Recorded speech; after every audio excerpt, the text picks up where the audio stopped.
No one is sleeping much, except for my grandma. Oh, did I mention that she's back? Well, she is. She's joined some band and they're playing in town. I can't begin to tell you just how relieved I am to have her at my house. My parents are going nuts over Jayden's disappearance and will hardly let me go anywhere.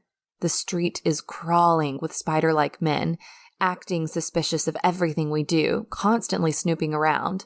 My mom is certain they're behind everything, that they've somehow kidnapped Jayden, but I'm not buying into that. It was Ruel. I just know it was. I mean, we know what she did to you, right? I stared at Jazmine's lifeless body on the bed in front of me. A tear escaped the corner of my eye, and I let it roll down my cheek. It wasn't like Jazmine could see it anyway. I sure wish she could. I so badly wished she would just open her eyes and look at me. But so far, she hadn't even twitched in her sleep, and the doctors were worried, her aunt had told me. They weren't sure she would ever wake up at all. Ever. I couldn't bear the thought. I just wish they could find her, and hopefully Jayden along with her, and hopefully alive, I said. It's like they completely vanished, just like that. I don't know how that's even possible in the world we live in today. I sighed and wiped another tear away. It was no use sitting there crying. That wasn't going to bring Jayden back or wake up Jazmine. Here you go. I looked up and my eyes met Duncan's, holding out a cup of coffee toward me. He was the one who had taken me to the hospital. He had found me at home in my room, sulking, then told me it might make me feel better to visit her. It was good to talk to her about familiar things, the doctor had said, to hear familiar voices from people that she cared about. So that was what I was trying to do, but it wasn't easy talking about all these things. Duncan had been so good to me through it all and not been jealous about me sobbing over the loss of Jayden. He knew I cared for him, he said, and he'd just have to live with that. Besides, his jealousy was centered more on Caleb these days after the run-in they had in my front yard during my date with him.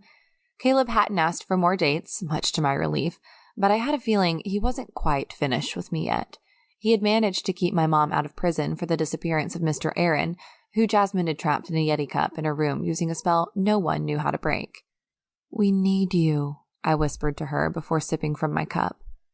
Duncan didn't know about Mr. Aaron, and I didn't want to tell him since he might want to try and liberate him to prevent the war from coming between the supernaturals, aka my family and my friends, and the spiders.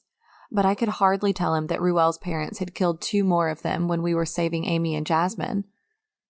He would learn soon enough, I thought. Hopefully he wouldn't know I played a part in it. He believed vampires should first protect themselves before taking care of other creatures, but how could I think that way? They were all my friends.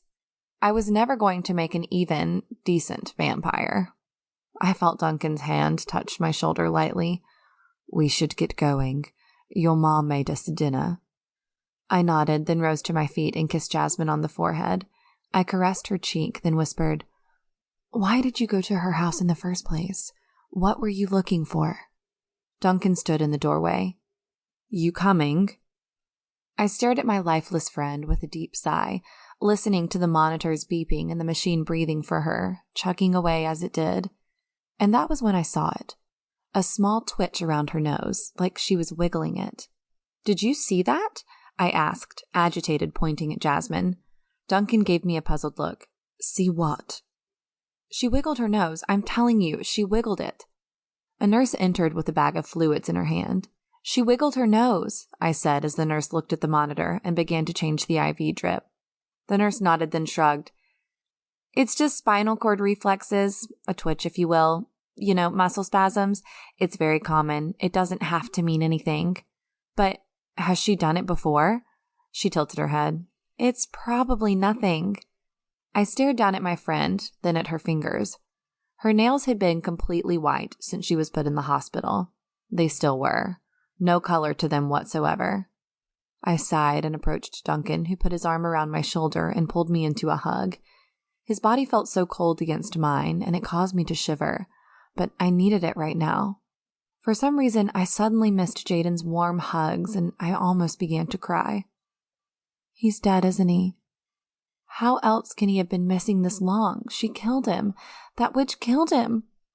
Let's go home, he said, and escorted me out of the hospital room and into the elevator where he pushed the button to go down.